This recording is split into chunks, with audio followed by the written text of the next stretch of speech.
It's Southeastern Prep Academy. Their second game in 24 hours. They'll take on the High School Greenies. It's next here on SUV TV. Along with Scott Mueller, I'm Geoff Kim. Thanks for joining us here on SUV TV. Game number 5 of 6 here this afternoon. Scott, you're joining me for this one here. And you come just in time to see what may be the dunk show tonight for Southeastern Academy. Oh, man, I've been so excited to watch this team play ever since I saw them on paper. I mean, these guys are incredibly long, incredibly talented. I mean, the NBA ties that Southeastern Prep has, and then I look at Christ School from North Carolina and looking how big and long and how well these kids are shooting the ball in warm-ups. This is going to be an exciting game. I think it's going to be an exciting atmosphere watching these two teams get up and down the court. It's Christ School, the Greenies, for their first appearance here of this prep showcase, and they'll take on Southeastern Prep, the Falcons, and we'll have that coming up. We'll take a timeout right here. When we come back, we'll have starting lineups and the opening tip-off here. This is Flying to the Hoop, powered by Beacon Orthopedics here on SUV TV.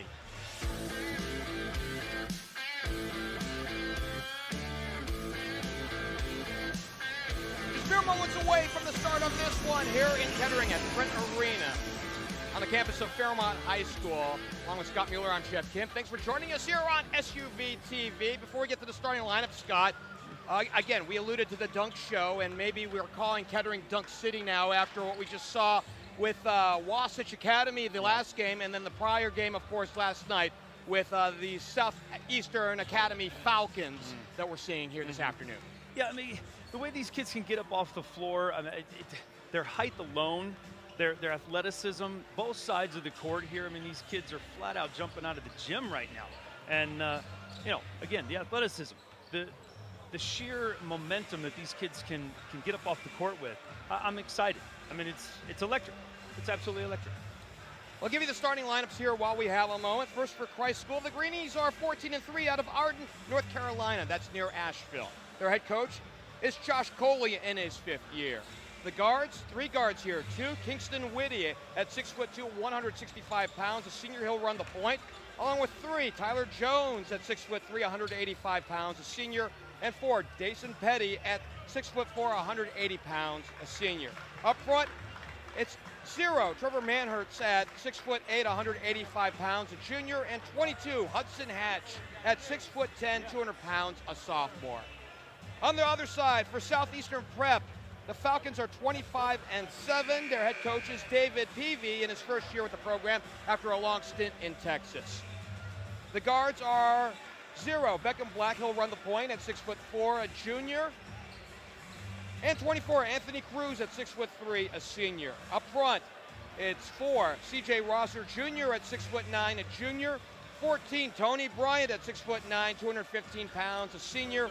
And 15, Obina Ikizi at 7'1", a junior.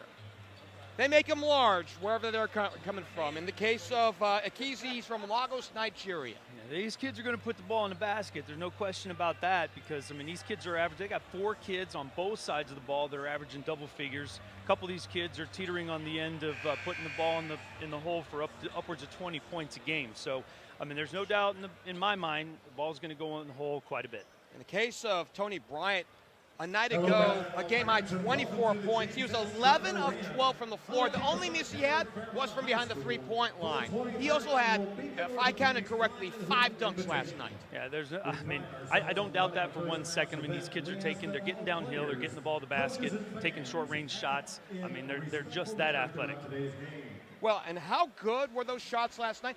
It helps when you're up close because in the case of Southeastern Prep, they shot 68% from the floor a night ago. I mean, they're getting good shots. I mean, again, their athleticism is what's going to produce a lot of that. I mean, these kids can flat out get around their defenders. They can get downhill. They can get to the rim. I mean, that's what their training is all about. Their training is about getting to the basket. They're trying to impress a lot of college coaches in that regard because they know what this game is all about, and that's getting to the rim. Seeing Beckham Black being introduced here for Southeastern Prep. I misspoke. That 68% shot percentage was in the second half. They shot only a mere 63% last night. We'll forgive you this time. We'll forgive you this time.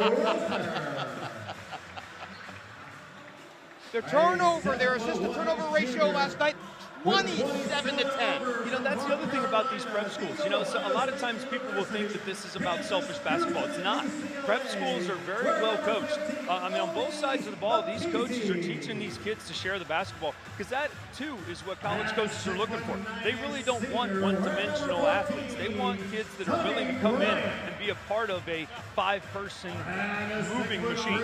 So it's not a one-person show. Well, to your point, you want to be able to excel out on the floor and dominate when you can, but you don't want to just beat up a team that's overmatched just for the sake of beating them up. That's exactly right. I mean, leadership is also part of this, and the leadership can't just come from one position. You know, the point guards in this game, certainly, you want those guys to be leaders, but they also want leaders on the inside of the game also. As we're watching the Greenies get introduced, one more note from last night's game between Reynoldsburg and Southeastern Prep. The Falcons out-rebounded Reynoldsburg by a margin of 43 to 22. So it's not just denial into the post. It's getting rebounds and then going into the half court as fast as possible. Yeah, the length of these kids. I mean, certainly their height helps, but it's also their length. And the ability to get to a ball quickly and early absolutely helps them. A lot of these kids can actually tip the ball back to themselves and avoid fouls in ways that, you know, you just can't compete with that. I mean, a lot of the kids that play this game, I mean, they're averaging a height of anywhere from 6'4" to maybe 6'7" at best. And a lot of these prep school kids are averaging anywhere from 6'8" to 6'10". You can't compete with that. Obina Ikezi in the white at the center jump circle. I beg your pardon, he's in the black. And in the white is Hudson Hatch, they'll jump center. Both a bunch of high risers. Ikezi's at 7'1", and Hudson Hatch at 6'10". Yeah, and you're not kidding when you say 7'1". That kid is actually legitimately 7'1". Here we go. The missed dunk and the save, and away we go here in Kettering. Right. Price School going left to right. They'll attack the east end here in Kettering. The dump off. It's Hatch. His shot's contested, and a long outlet. It's up front, saved by Cruz out on the sideline. A frenetic pace to start off. And we're going to see a lot more of this. The up and down nature, the getting to the rim, getting downhill. Here's a long three. Left side, Beckham Black misfires, and this one tapped out. And it was lost off the hands of Ikezi, and we had the other way. Price School gets the touch. Early example of the length of both teams. I mean, we got number 22, number 15, Ikezi. Both players went up for that basketball, and it was just a tip game. Tyler Jones will handle. Listed as a shooting guard, but he'll run point. He's running point now. And we're seeing Price School in a spread. 3 out, and you got a man down in the post.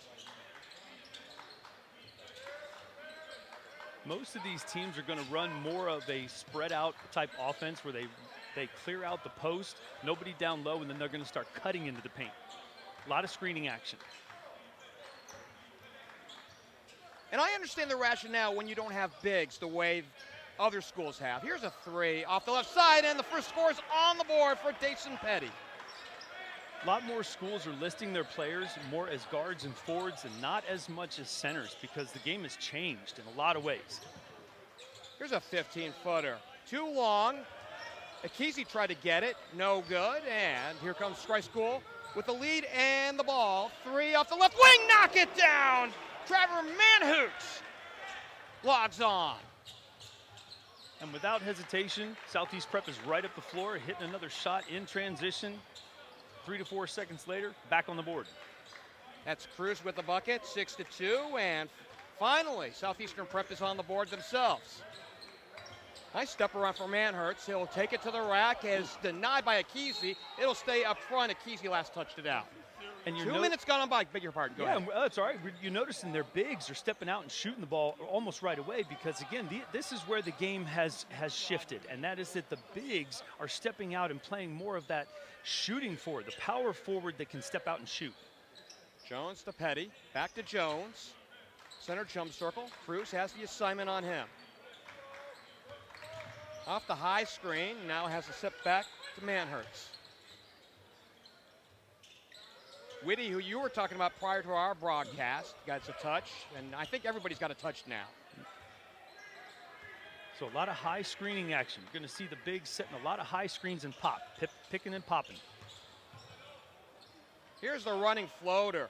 No good for Tyler Jones. A protracted possession, and that's not typically what we've seen here in these showcase games, and this one tapped out. 5:19 left to play in the opening quarter, 6-2. Yep. Yeah, this is a more consistent game with what these prep schools are used to, and that's an up and down game with a lot more action happening up high. A retouch and a reset. Beckham Black.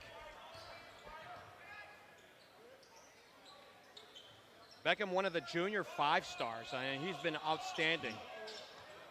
And the misfire by Tony Bryant. He didn't have any of those in the paint yesterday. 11 for 11 inside 3 points. But a good back screen action on the baseline to bring that big guy up on the baseline for the high lob. Here's a long 3 for Manhertz. No good. The rebound down to Petty. 3 for Jones, straight on. Back iron, and shots are a little strong here on this end. Yeah, a little strong early. They'll settle down. Cruz the dump off. Bryant mishandles and it's stolen away. Jones up ahead. It goes to Petty to the lane. Off the mark. And it's taken down by Akizi. Yep. Rosser gets a touch, some contact, and they'll count it.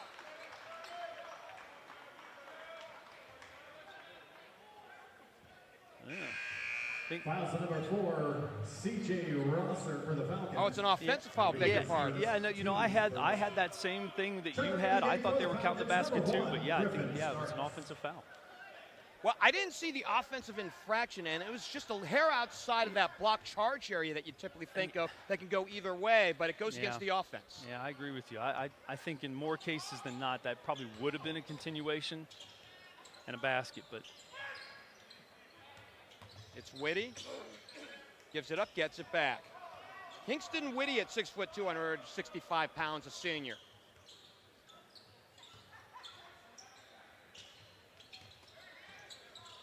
They finally go inside. B.J. Houston, or beg your pardon, it's still the big man, Hatch, and he is denied by Akizi. Yep, gonna have a tough time getting it over Akizi in those situations. Gonna have to get the ball to him a little bit sooner in those possessions. Nice. And thank you very much. Akizi to the fun way. And that's what you were talking about, partner, earlier in the game. Ball's gonna be thrown up to the rim. We're gonna be thank you very much. Those lobs were really prevalent last night. We saw a handful of them in that game, as well as the game that Wasatch just played about 40 minutes ago. Here's 3 and knock it down. Straight on shot for Kingston Whitty. And the long ball in effect here for the Greenies. Yep. They are certainly not taking a back seat to Southeastern Prep's size. They're not worried about that at all. Well, if you think back to the Reynoldsburg game last night, where the majority of who you saw up there was maybe out maxing out at about 6'4". You got the 6'6" kid every so often. You have that. You have 6'8", 6'9", 6'10" kids now for the Greenies. Sure. So you can't do the same things that you did last night against Reynoldsburg. Good point. I like the mix-up of defenses, too. They started with a man-to-man, that time going to a tight 1-3-1, mixing it up. Jones at the center jump circle. 2.5 to play. Still 9-4. Drive the kick. And they continue to work outside. Here's the high floating runner for Manhertz. He can't get it to fall. Kesey gets it.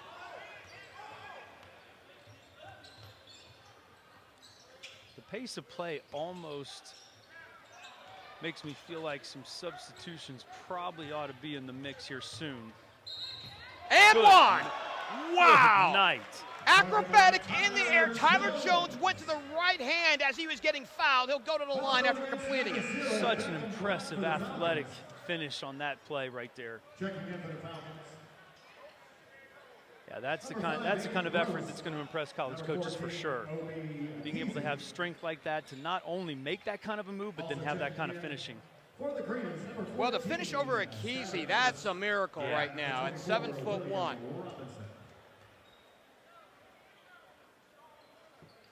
Jones completes it.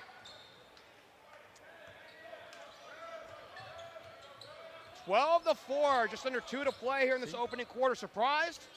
A little. I mean, but only because of the size differential. But now another mix-up on defense. Now a 1-2-2 zone. It's just like they're always giving them a slightly different look so that Southeast Prep can't get comfortable on offense. Here's the turnaround. 15-footer, misfires for Rosser. Yep. One and done here on this offensive set. We didn't see a lot of that last night. I would imagine not. 3 off the wing. Whitty misfires off the back iron and the run out. They're looking inside, and they get the finish here for Tony Bryant. Yeah, that could be a plus for Southeastern Prep, is to get those rebounds off of the quick shots, get out and finish early. Off the assist by Aiden Gross. And the mishandle, and this one goes out of bounds, and we head the other way with 1:08 left to go here in a fast-moving first quarter. Slightly different possession there by Christ School. They, a little stagnant. You know, they've been moving the ball so well that was a little bit different. It's Beckham Black. He had 12 assists last night. How would you like that out of your point guard? Oh, I love it. I mean, the fact that he scored, 21? Or no, he scored 19 and then had the assist. Thank you very much. Boy, as soon as we talked about his ability to dish, he has the ability to finish too. And man, what an athlete. What an incredible athlete to have that kind of prowess, to drive right down the middle and finish. Ooh, incredible. Everything working on that one. Meanwhile, the lean in by William Robinson. A good answer, too. I mean, you know, after a play like that, to just come right back down the floor. 3 from the corner is too long for Griffin Starks. Here come the Greenies. Good pass. Whitty will take it back outside. He had nothing underneath with 14 seconds to play here in the opening quarter. Off the high screen, Tyler Jones with 5 to play here in the quarter. No foul. Here's a 3, no good with 2.3 left to go here in the quarter. Foul, and Dason Petty will go to the line. Good heads-up play there to recognize how much time was ticking off the clock there, get a shot up. Fouls on the Falcons, number 1, Griffin Starks. Dumping his So first, Starks shooting third. picks up the personal. Jason Petty to the line, shooting 3 for the Greenies. Petty will shoot 3. Here in the closing seconds of this first quarter. You know, partner, with the rules the way they are now, that the fouls reset at the end of each quarter. I've often thought in situations like that, as the time is ticking down at the end of a quarter, when you know you've got a heads-up player like Dason Petty about ready to make a play, just go ahead and foul him. Make him take the ball out of bounds again, not give him an open look like that. You don't mind common fouls. I typically, just as a basketball observer, you don't mind that. You mind them on the shot, especially from outside the arc. Agreed, and that's what I was talking about. Just give him a common foul. Just make him take the ball out of bounds again. We have an official stop with 0.2 seconds left to go. Yeah, I think they started the clock a little too early. That's what they were doing. They were trying to let the ball bounce up the floor so that they wouldn't expire the clock, and I think they just started a little bit early. So they reset it. And we go back to 2.3. Yeah. Enough to run one quick play. Yep. Here's a half-court shot. Too strong for Rosser, and that's the way this first quarter ends. It's the Greenies with a 17-8 lead as we head to the timeout. We're flying to the hoop. Powered by Beacon Orthopedics on SUV TV.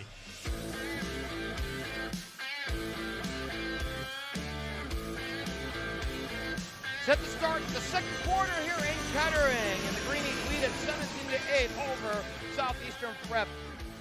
Partner, my thought initially, as far as the Falcons were concerned, they put up 92 in the game last night. Yeah. Is all their shot oil a little exhausted here in the first quarter? Maybe that's it. You know, I know it's you know, for some of these prep schools, sometimes you wonder if it's not a little business-like at times. Maybe saving a little bit. But then again, sometimes you wonder if the first quarter is just not a wake-up call.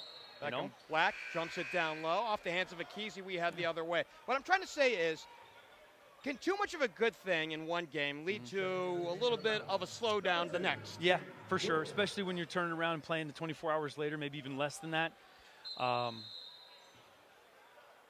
Yeah, Absolutely. So it's a little bit of a slower start. Think of it in terms of maybe an NBA type schedule where, yeah, you conserve it perhaps maybe for the first quarter or two, and then you turn it on for the second half type of thing. Greenies with the lead and the ball. Here's a three. Goodlow knocks it down. Micah Goodlow logs on. And again, to your point, this is Christ School's first game. Prep Schools or Southeastern Prep's second game. So, they're a little fresher. Their legs are a little bit more ready, but I think things will even out here a little bit. No good on three for Rosser. They look inside, Oy. still can't find the bottom of the well. And do we have the other way? We do. Yep. To your point, the last game that the Greenies played in, it was in Georgia. They had a game of back in the midweek. Okay. They came home for a minute, and then they're now in Ohio. Yeah. But apparently when you do actually get a full day off at the very least, you're going to be a little bit more fresher. Yeah, I think that's true. They probably got here maybe, a day earlier because they're filling in for Lutheran East, who fell ill with the flu, filling in for them tonight. And then they'll play. You said they were playing again on Sunday, correct? Mm-hmm. Or Monday. I'll have to look at the schedule. Yeah. But either which way, getting a couple games out of this as opposed to just the one. Goodlow again. He knocks it down again. His second straight trifecta. Well, they're sure looking sharp here, though. I will say that. They're no worse for wear. It's a 15-point nice lead. Pass. And thank you very much, Mercy, C.J. Rosser. Partner, I think that this is one of those things where regardless of how the play went in the first quarter, I think at any point Southeastern Prep can and probably will turn this on and start figuring things out. And once that happens, look out. Things like that are going to happen, and this could turn on a dime. Rosser to the stripe, one of those five-star kids. Quick substitution. Rosser, in fact, he's still deciding on where to go. Five-star out of Rocky Mount, North Carolina. Second best prospect from the class of 2027. That's high praise. Yeah, well, and a lot of good options for him. And I was even reading up on him. Duke is in the mix. Not that they've offered. They haven't, but they've been in contact. And I think that they're just keeping their eye on him. So he's one that, it could eventually get a Duke offer. That would be exciting for him. Will Robinson misses. Here's a three from the corner. No good. One and done this time here for Southeastern Prep on the misfire by Aiden Gross. But, just given all the talent that is on this Southeastern Prep team, there's just so many of these kids that are going to find themselves in Division I programs here very, very soon. And, the future looks bright for all of them. Petty has nowhere to go against Black, and now with three straight on. You got to call those and take that to the bank. The bank's even open for these kids. Things are going so well for them right now. It's remarkable. And a timeout. We'll stick it right here. We'll stick with you right here at 5:10 left to go here in this first half. Mercy, the three ball has come alive here for the Greenies as they have six to the credit here in this first half. Well, and, for Southeastern Prep, I think, coaches are probably just telling them, hey, look, this storm's going to subside at some point. They won't shoot the ball this well, we don't think, for long term. So they're going to start missing some shots. And when they do, our transition game is going to be just as good as it was yesterday. We're going to start finishing shots. The ball will start to go down, and we're going to be fine. The deficit will diminish very soon. We just got to be patient. Micah Goodlow has a game-high 6 off the bench, and that's tied with Dason Petty, who's got a 3 of his own and 3 free throws after being fouled from behind the line. So the three ball and the effects of the three ball have negated the short game, if you will, for Southeastern Prep. And honestly, with the added size of the Greenies, they can't go in as effectively as they did last night against Reynoldsburg. That's a great point. That's a great point. And, you know, getting back to something you had mentioned earlier, I also wonder if maybe playing against Reynoldsburg before, maybe that didn't get Southeastern Prep into a bit of a lull. You know, having played against a team that they were able to dominate by 40 points didn't lull them into, you know, maybe some slightly different habits. I won't call them bad habits because they're too good of a team for that, but, you know, maybe some different habits. Skip pass, 3 for Gross, and he puts it home. Aiden Gross gets in the book for the first time to make it 26-14. They break the double team and they play it up front. Manhurst gets a touch. And we're noticing that all of a sudden Southeastern Prep is extending their defense. We got a lot of pairs of feet outside the three-point line defending now, and it's different.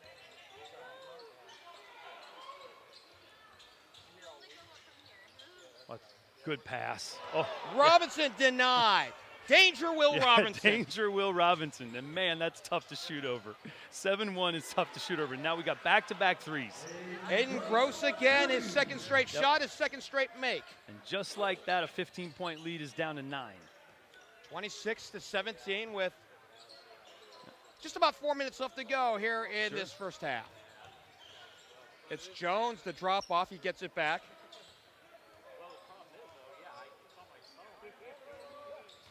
Gets a screen there from Robinson, or beg your pardon, Dylan Twitty. The misfire, and now the rebound down to Bryant, and we head the other way. Oh, good pass. And Bryant, thank you very much! Yep. And just the way Southeastern Prep runs the floor, I mean, if Christ School isn't going to run the floor and find guys in transition, that's going to happen way more often than I think they're accustomed to. 26-19, the deficit now at 7 for Southeastern Prep. The wraparound, oh, the give back, and no good for Ellis, and the putback, that's no good for Twitty. It's a difference maker when you've got a kid that's 7'1" holding his hands up and you got to shoot over that. Good pass. Gross again from the left corner this time, he knocks it down! Well, partner, I think your question was answered, and you know, Southeastern Prep certainly has answered the bell. Are you a coffee drinker in the morning first thing? I absolutely am. So it feels like the first quarter was the drink of coffee. Yeah, it was. It was the sip. Yep. Akezi the block, and now here comes Southeastern Prep once again. Falcons on the move. Gross again the step around. He dumps it off. Thank you very much! The finish down to Tony Bryant again. Yep. The liquid blessing has occurred, and yep, they've had their morning coffee. Yep. Backcourt violation? I don't think so. He wasn't able to get all 3 points across in order for that to occur.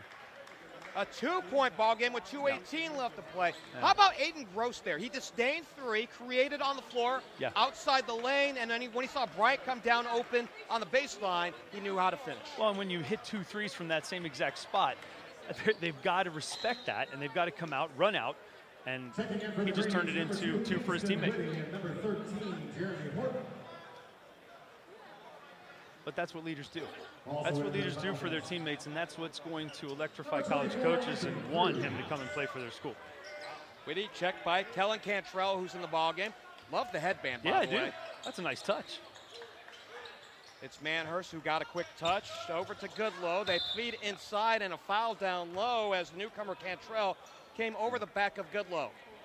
You see, that's a good foul because at the location where he was at, that was probably worth 2 points. So to take that foul. The common foul, especially in the paint, is valuable because if it's on the shot, well, you tip your cap. But if it's on the floor and just reset, you allow your defense to reset with them. Right. It's like the college football pass interference. You know, take the 15 yards rather than give up a 50-yard pass completion. Manhurst down on the corner. A contested 3 is too long. A deuce here can tie it up. A 3 can give him the lead. It's Cantrell. Skip pass. Cruz for 3 from the corner. Too long. No harm, no foul. They still have a 2-point lead. That's good control. Nice feed in initially to Hatch, but it's stolen away. Rosser with the ball. He'll take it up across half court himself. Cruz over for Cantrell for the lead, and the lead he got! But I love that he did it on the second time he touched the ball, not on the first time he touched the ball. I mean, right off the bench, he could have pulled the trigger the first time he touched it, but he didn't. He drove and tried to create for one of his teammates, but then the second time he touched it, he knocks it down. First lead changing the ball game at 27-26 with 1:08 left to go here in this first half. Shake and bake for Whitty. He gives it up and gets it back. Hudson Hatch trying to get inside. He's stuck at the free throw line. Here's the pop from 15. Oh, that was pretty. Those are the first 2 points that Price School has scored since they were up 15. Second lead change. Nice pass. Thank you very much! C.J. Rosser for another dunk. The high-low and the ability for Avina Akizi to see the floor like that and just know that his teammates are going to be streaking on that baseline, dipping in, incredible. Third lead change. Under a half minute to go. Here's another shot put up. No good for Whitty this time, and a foul with 22.8 to go. For a big to be able to pass like that, that makes them invaluable to college basketball programs because, again, Cruz picks up the personal. That's his first. They're able to create in ways that other players just can't. A make here to tie. Whitty, by the way, is an 87% shooter at the stripe. How would you like to have that in the clutch? Oh, it's awesome. I mean, the way that I see some of the youngsters right now shooting free throws, honestly, we need to put more emphasis on free throw shooting when it comes to practice. We need to shoot the free throw better. And he gives them the lead. At 30-29, the fourth lead change here in the last couple of minutes. 20 seconds to play. Here's a turnaround. 3, too strong for Rosser. Oh, around the rim and in. Boy, look at that. Soft rims there, and the lead back for Southeastern Prep. Using every part of the rim on that shot. Very sweet finish. Oh, that's a player control. Yep. Charge. So we head back the other way after the fifth lead change. I think you go back to the last shot. We have 2 seconds on the clock here, but better to be lucky than good sometimes. Yeah, without a doubt. See what we got here coming to the basketball. Dribble, here's shot. a 3. Got it. Oh. And it was lined up pretty well, but no good for Peckham Black, and we head to intermission. Look good from here. A fun one here through 16 minutes. 32-30, Southeastern Prep has the lead as we go to halftime. When we come back from the half, we will break down half number 1 and look ahead to half number 2. We're flying to the hoop, powered by Beacon Orthopedics here on SUV TV.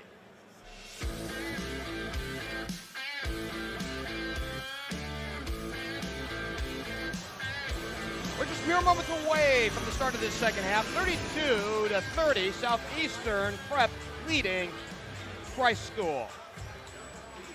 And let's give you some of the scores here prior to getting into this back into this ball game. Lima Senior beat Brunswick earlier this afternoon, 61-51. Wyoming beat Wayne, 60-49. It was Dream City Christian Academy against Cats Academy in overtime, 75-72. And the last game that we had, it was Ignatius falling to Wasatch Academy, 74-39. Here we got a close one here at this one. And as we look at the first half numbers, taking a look here at this one, the rebounding battle is close, 15-13. Southeastern Prep shooting 52% from the floor, 36% here for Christ School. Leading scorers in this ball game, 9 points for C.J. Rosser. Or actually, is it Aiden Gross, beg your pardon, has the game-high lead with 9. And then the team leader in scoring, Kingston Whitty with 7. Yeah, I mean, the scoring is kind of going the way we thought it would. I mean, fairly balanced when it comes to Christ School. And as far as Southeastern Prep, it's coming from the sources that from the usual suspects, but at the same time, you mentioned it early on in that half. It's like, what's going to get Southeastern Prep going? They had a little lull in that first quarter. It's like, what's going to ignite this team to start playing the way we kind of knew they were capable of? Slow start, and then they went on that 16-point tear to take the lead for the first time at 27-26, and then at that point, it kind of went back and forth to end that first half. So, here, it begs the question for me, which version of Southeastern Prep are we going to see here in the second half? Are we going to see another dose of, well, I'm not really sure, or are we going to see that version of them that says, nope, we're here to play? Well, if last night's game was any indication as how they progressed through the second half, they did shoot right around 67% in the second half last night. Maybe we have a little bit more of the same here. Yeah, I mean, they scored 92 points yesterday, and here we have 32 in the first half. So, we'll wait and see. As we get the second half underway. 32-30, a 2-point ball game. Price still coming out in their 2-3 zone now this time. Again, switching up the defense, giving them a slightly different look. Baseline dunk. Thank you very much. Again for Tony Bryant, his third dunk tonight. He has such a way of moving through the zone that they just can't seem to keep track of him.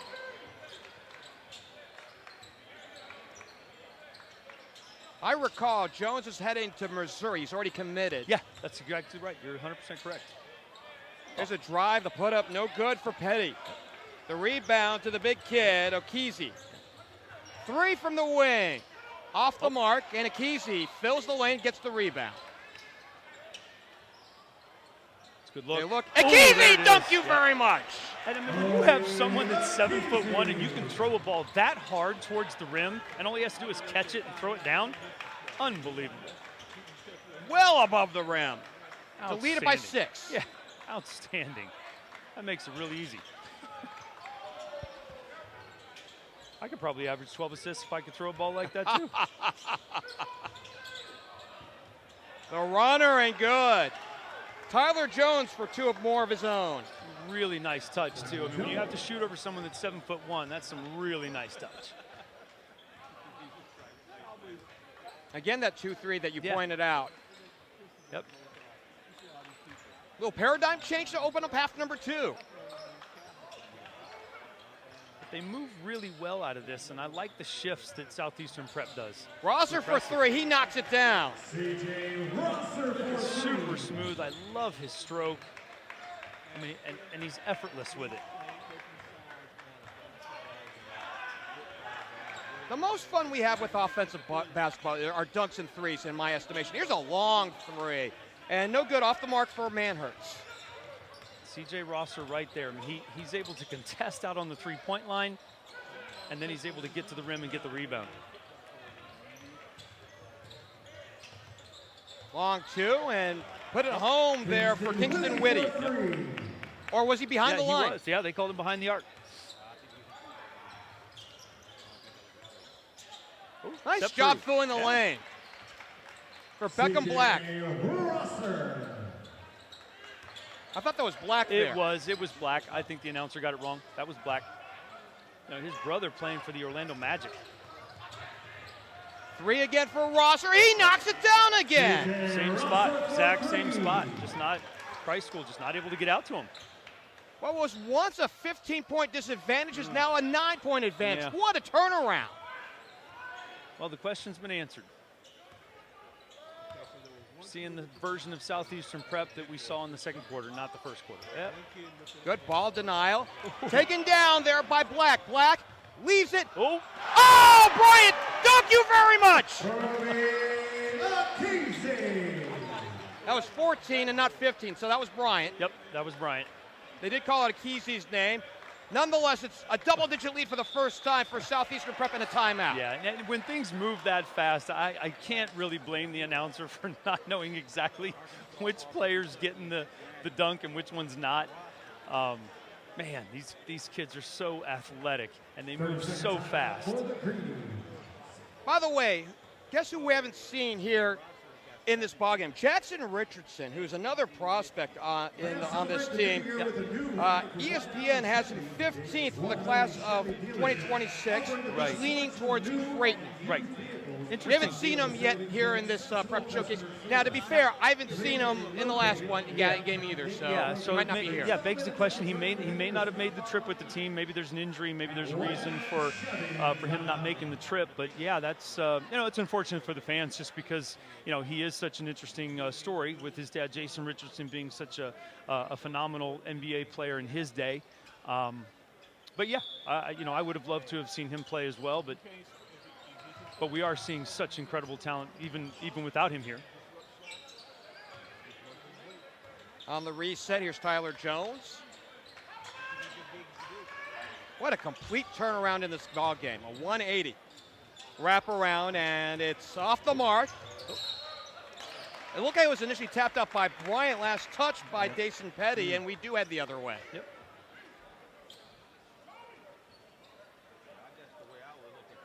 Just shows how amazingly talented these kids are that they can flip it like that, and all of a sudden we see a different version of just how incredibly aggressive these kids can be. There's Black outside. Skip pass, Rosser.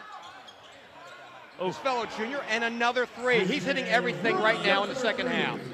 And when you can make shots like that with the kid right in your face, and it just looks like it's not even a big deal.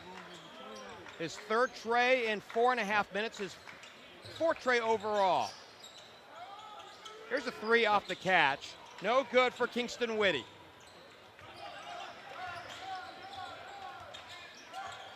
Oh, could see another one. From way downtown, are you kidding me? He's feeling it now. Yeah, it appears as though someone has hit the button for C.J. Prosser, and he's on for sure. He's got 20 in the book, 52-35, a 17-point lead. I mean, 12 of those have just been within just a few minutes. They score in a hurry and in bunches. A long three, foul, and we'll see 3 free throws on the miss by Dason Petty. And he did hit 3 free throws back in the first half after being fouled outside. Yeah. Fouls on the Falcons, number 0, Beckham Black. Beckham Black regretted the foul. You heard the audible, oh, yeah, after the foul. Yeah, just recovered out a little too aggressively on that one. He knew it.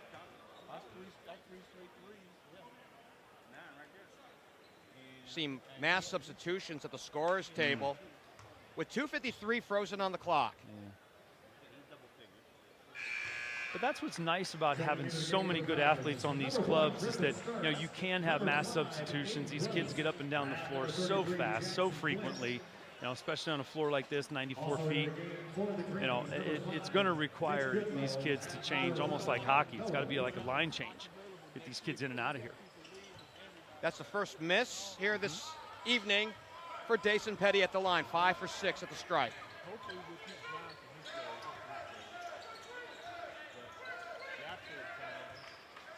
So it was a game of runs towards the end of the second quarter, and ever since intermission, it's been all Southeastern prep. It's Cruz outside the arc. Gross. Oh, beauty move. No finish, though. Dollar move, nothing on the finish. Right. So close, though. Ooh. Blocked off the window and out of bounds. Rosser denied the ball handler, but it's tapped out by Rosser. Just an outstanding athletic play, going at that ball right at the basket, not going at the player. I mean, those are definitely D1 college type moves. The long entry.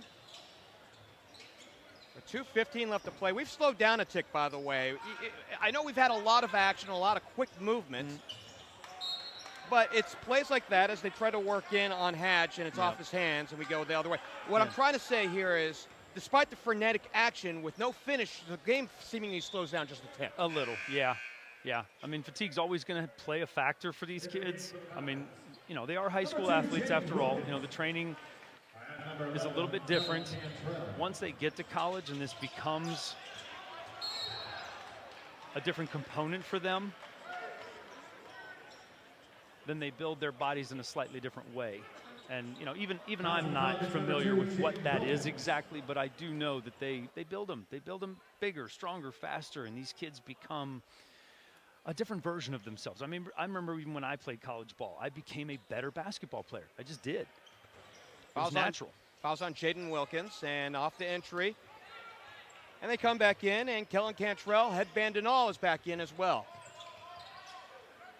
Cantrell off the catch. 3 on the way, too long.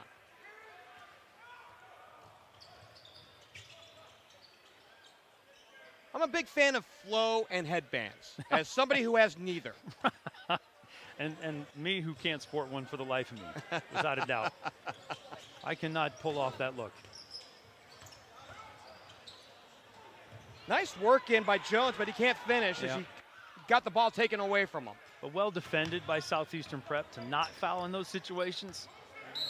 Good Griffin defense. Starks had the ball taken away from him initially by Jones, but it's out of bounds. Good stuff, though. I mean, these kids are still getting after it. I mean, you're not going to see Christ School just go away. I mean, they're going to fight. They're going to battle all the way through.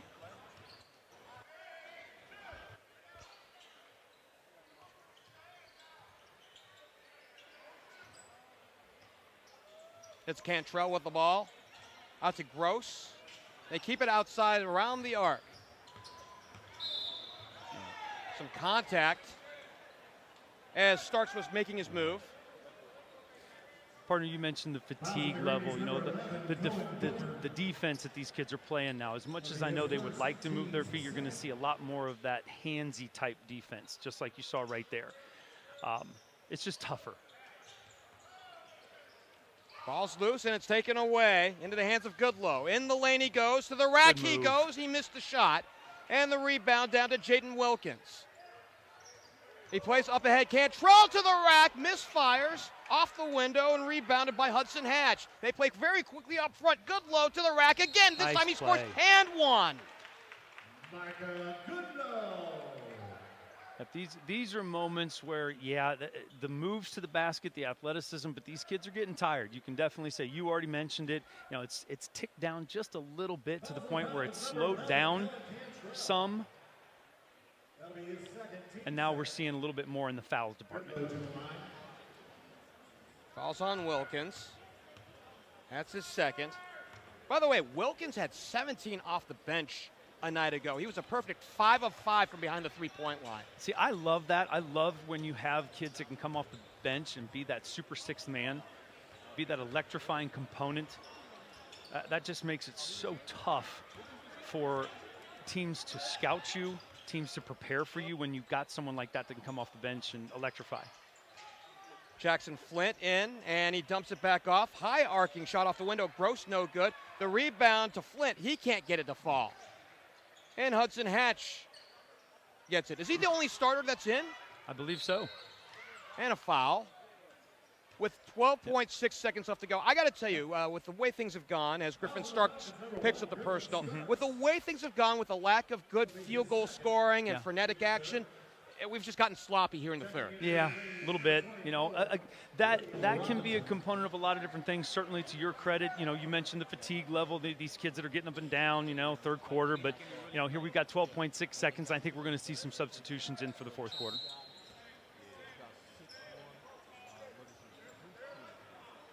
See if we see a final shot here with 10 seconds to play and a foul.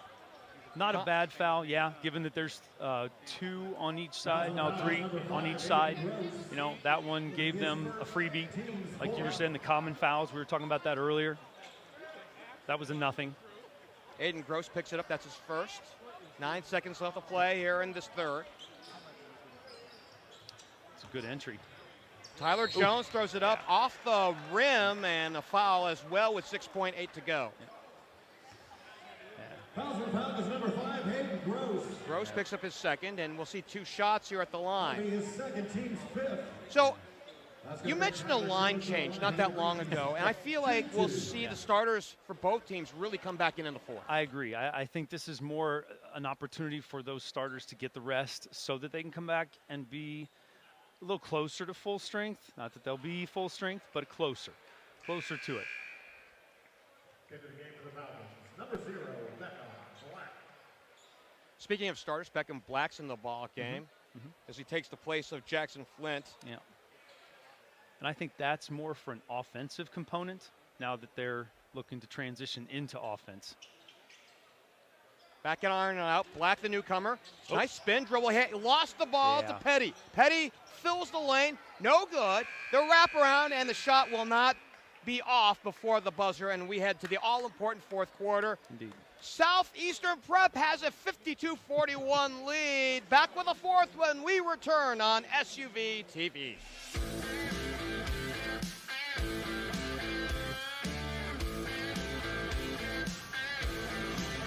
On to the fourth we go here in Kettering at Trent Arena for Find the Hoop, powered by Beacon Orthopedics here on SUV TV. I'm Geoff Kim. Thanks for joining us here. Scott Mueller alongside. And Marquez Burnett is our videographer, producer, director here this afternoon. So back to full strength at Southeastern Prep. Mostly starters in, if not all. Okay. Good pass. Will Robinson cannot get it to finish. We've been looking for him, by the way. We have. Hopeful for him. But when you run into 7'1", not much good can happen. It's hard to shoot amongst the trees. Here's Rosser for three. He knocks his down. I mean, I believe he's 5 of 6 for his last 6 3-pointers. He's now got 6 total trays here this afternoon to make it 55-41. Incredibly gifted shooter. Well, and you understand why he's a 5-star. Oh, yeah. Yeah. Believe it or not, CJ had a little bit of a slow night last night, but when the rest of your team gets 92 points, you don't get missed. No, right. Well.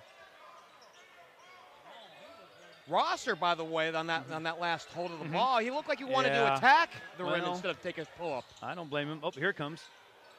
Yeah. Rosser, high off the window, and if you're going to get him to miss, I guess it's going to be down low. Well. Petty comes up with it, he's tied up, or do we head the other way? I don't know. Well, and I noticed that when he was running the baseline there a little bit, that he and one of the Christ School kids were getting into a little bit of a pushing match. The Greenies, by the way, call a timeout with 6:39 left to go. We'll hold things right here and carry on. Yeah.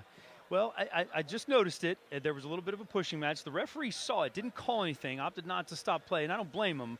But at the same time, I think he, perhaps let the coaches know just that, hey, this is happening. So they're aware of it. But, I don't want things to get to that point. But, you never want things to get to that point because I don't think it's necessary. But when you've got a kid that's made 5 threes, it's kind of tough not to want to get out there and get a little closer to him. Partner, I can only speak to this from what we've seen. I know you saw the last part of the game that I had by myself with Wasatch, and then this game here with Southeastern Prep. A lot of great talent, a lot of up and down dunks at the rim. Right. But the game I think we're all looking forward to is Fishers and Centerville coming up after this one. Yeah, that's going to be incredible. I mean, Fishers is, they've won 56 out of 57 games dating back to 2024. Just a really good winning program. Yeah, looking forward to that one. Their only loss was in the state final a year ago. Yeah, in that run to Jeffersonville. Yeah, in the state championship game. What a bummer that one is. But man, how excited are they to get back to that game? The high runner, no good. Tyler Jones misfires. He has to hit the deck, and we'll see some free throws with 6:15 to go. I mean, having played in a situation like that myself. I mean, my junior year we lost in the state finals, and I wanted nothing more than to get back the very next year, which we did, and won the state title the next year against Lima Senior, who this year is very talented. And we saw a couple games ago here in the building here this afternoon. The first one is good. Foul on Tony Bryant, beg your pardon.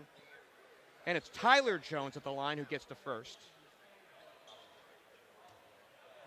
So speaking of teams, go ahead. No, that's right. I was just saying, so I get it. I get that Fishers is a team that's on a mission, for sure. And they're loaded. They are. I mean, just outstanding talent. Outstanding talent. Centerville doing Centerville things as well, however, not as good as they were in their 4-year run to the straight Final Four. No, but they're young. They don't have a single senior on their roster, not one. Black for 3 has got 7 points. It's 58-43. Good cut. Another move, and the finish. finish, the follow. Good follow by Trevor Manhertz, who's been held in check. That's his first field goal inside the three-point line this afternoon. Interesting. Black for three, no good on this one, and the run out. It goes to Goodlow, one-on-one, down the lane, dumps it off, and we got a foul underneath. Is it Black? It was a late pass around the post. Jason Petty tried to finish it off, and he hit the deck pretty hard. Outstanding talent. Gets the foul there. Black picks up his second. I mean, he tried to avoid that as best he could, but I mean, he's definitely trying to stop him from making the shot. You mentioned the one loss by Fishers, and I recall a situation very similar in the state of Ohio a year ago, and it has to do with a team that we were expecting to see in this game, but isn't here, Lutheran East. Lutheran East. So Lutheran East did win the state title in Division 5, the first time Division 5 existed here in the state of Ohio, one of two.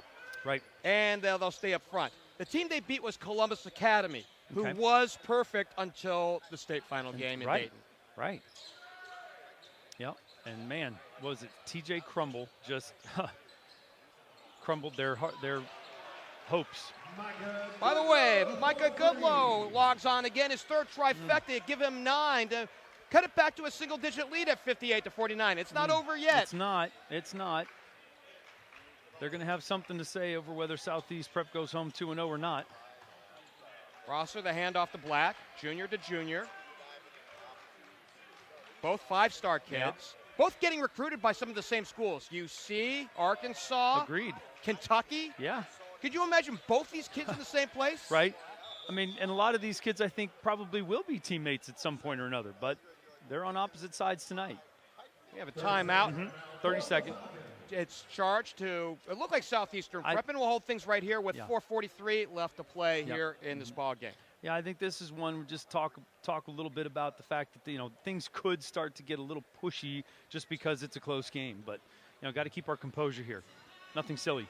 We mentioned Manhertz a minute ago. He's a four-star prospect in the class of 2027.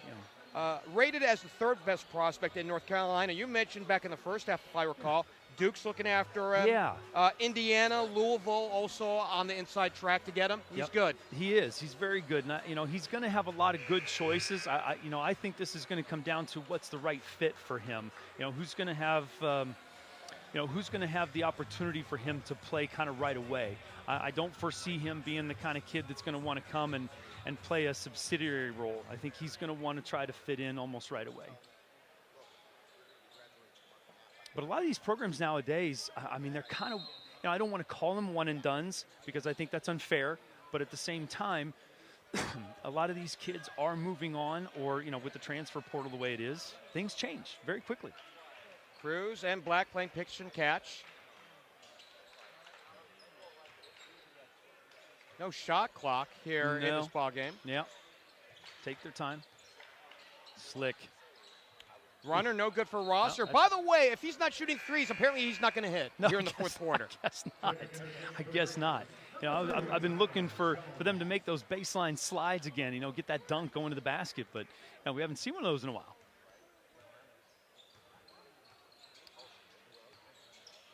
I think right now, if you want to get back in a form, you got to backdoor Kesey. I agree. I think you got to get something going to the basket. Maybe you get three the old-fashioned way. Meanwhile, Greenies staying outside. Three, contested and blocked. Goodlow, deny. Here we go. This could be it. Black. There it Rosser, thank you very much! And as if we drew it up all on our own. I mean, could we have asked for it any better? A half dozen dunks tonight for Southeastern Prep. They love Kettering. And now we've got our lead back up to double digits. Robinson back outside. Oh. Here's a wild-looking three for Kingston Whitty. And he had to double clutch that a little bit and still got it to go. Impressive. The way both his legs went up on the shot, you thought he was climbing a wall like Spider-Man. Yeah. I mean, I don't have that shot in my bag. I'm leaving that club back in the clubhouse. 60-52, an 8-point ball game. It's Black on the baseline. Oh. He had it, and it's denied. He threw it away. Yeah. Turned it over to Goodlow. Up front, it goes to Whitty. He goes glass, no good. The putback is no good as well for Manhertz. But they save it and keep it up front. Whitty again, back over for Micah Goodlow. And they'll reset it now with 2:49 to go. They're running out of ticks on the clock here. 3, knock it down! That's better. That's Whitty. more the pace that they needed. Now it's a 5-point game. Whitty has 16. 4 makes from behind the arc. 3s have a way of catching you up. Yeah, when they hesitated the first time, I was a little concerned that they might be pulling back a little too quickly, but that 3 proved they're not. Here's Cruz filling the lane, tries to dump it off for Akisi. Yeah. And before that could happen, we've got contact.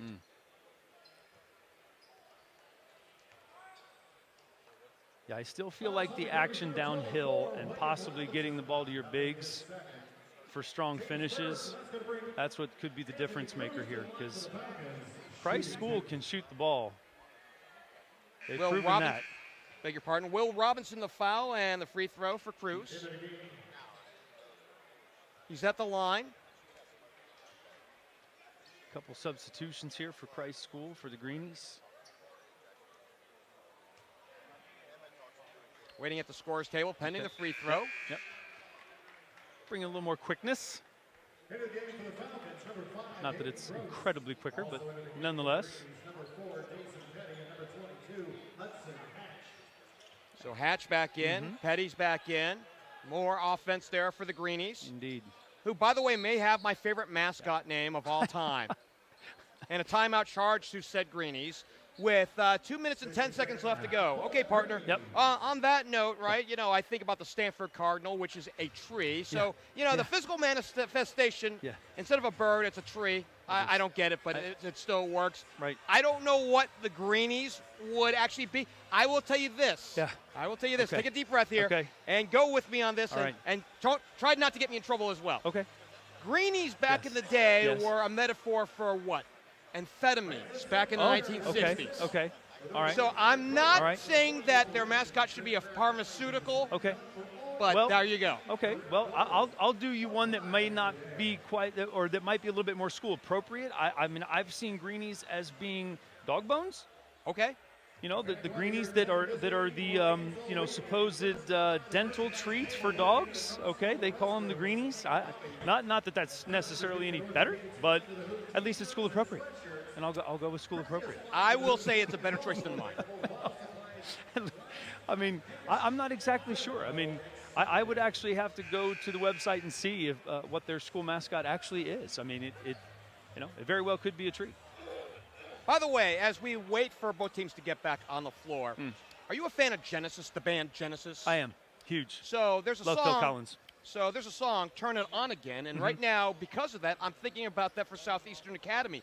Turn it on, turn it off, turn it on again, right? I love it. Do they have enough here in the last 2:10 to turn it back on again? Oh, they absolutely do. I mean, they're a couple shots away from this being a barn burner and, a potential overtime game. Jones around the baseline to Petty. Under 2 to play. Here's a long 3 off the mark for Manhertz. And that would have made it a 4-point contest. Yep, a 2-possession game for sure. Ball down low and good. Yeah, that's a good Tony Bryant for 2. He was able to gather low on the right and drew the contact, putting it up, and he'll go to the line. And then that's some of the bread and butter that I was talking about a little bit earlier, just, kind of getting it downhill, get it to the bigs, force the Greenies to play up high, which I don't think they're as equipped to do as well as Southeastern Prep. Whitty the foul, the bonus is good, and we've got a double-digit lead again at 65 to 55. Yeah. So you need a bucket right now, and you need it quick. Yep. And again, I just feel like the Falcons' length right now might be a little much, and I feel like the time left on the clock isn't enough. Nice spin dribble. Runner, no good for Tyler Jones. And Akisi the rebound. I think you're a position away from calling this a win. Yeah. And if they're not willing to foul right now, and that pretty much did it right there. Pushing it to 12. Beckham Black for 2 as we come up on 1 minute left to play.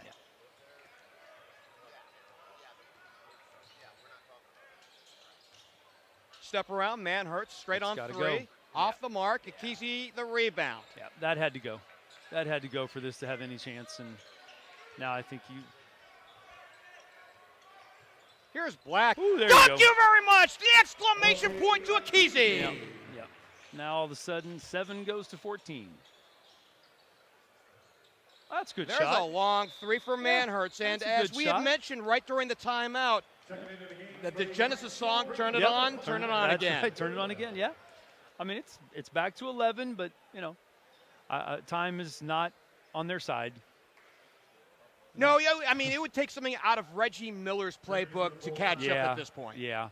I think the only time I've ever seen a double-digit or something close to a double-digit lead Right. finished and returned, a comeback all the way in the final minute, it had to be a Duke game literally a generation ago in the age of J.J. Redick, if I recall. Yeah, something like that. I'm even remembering back in the day when the Boston Celtics had steal, layup, steal 3 type of thing. It's just those types of things don't happen very often. Like you said, there are a handful of times over 3 or 4 decades. I think you're recalling Johnny Most calling Larry Bird on a steal and Dennis Johnson on a layup. Yeah, that's exactly right. That's the replay I have in my head. And again, they're few and far between. One of the most famous calls in basketball history, by the way. Oh, absolutely. Yeah. But yeah, I mean, Reggie Miller-esque, but we're talking about NBA players. And, granted, these kids are very talented. No question about it. And their days will come, and they may have moments like that. But don't think we have an 11-point comeback in 29.9, but we'll see. We'll see. Never say never. Well, in a place that also, we see pressure defense, by the way. Yeah. And now they play it out and break it with Gross. Mm-hmm. And they're going to hold on to it instead of go up high with Akizi. Yeah. I think. Yeah, right. Right. Could they finish it and just call it a day? Yeah, go down and score. They could. Gross to wrap around and no good. Taken away, intended for Bryant. Oh, good pass. Here's a long 3 Jason contested Petty. and denied. Yeah, that'll do it. Blocked by Rosser, and that's the way this game ends. Yep, but it was good. It was good. Final score here in this one. Southeastern Prep, a 69-58 winner over the Christ School Greenies. Yep. They fall to 14-4. The Falcons improved to 26-7. And just a hell of a finish here. After that second quarter where we went back and forth, that third quarter turned out to be very pivotal. Yeah, I agree. Give you a quick scoring. One thing, we'll get on one hero here, and then we'll head to the break and our timeout here as we prepare for the ultimate game tonight between Centerville and Fishers. Right.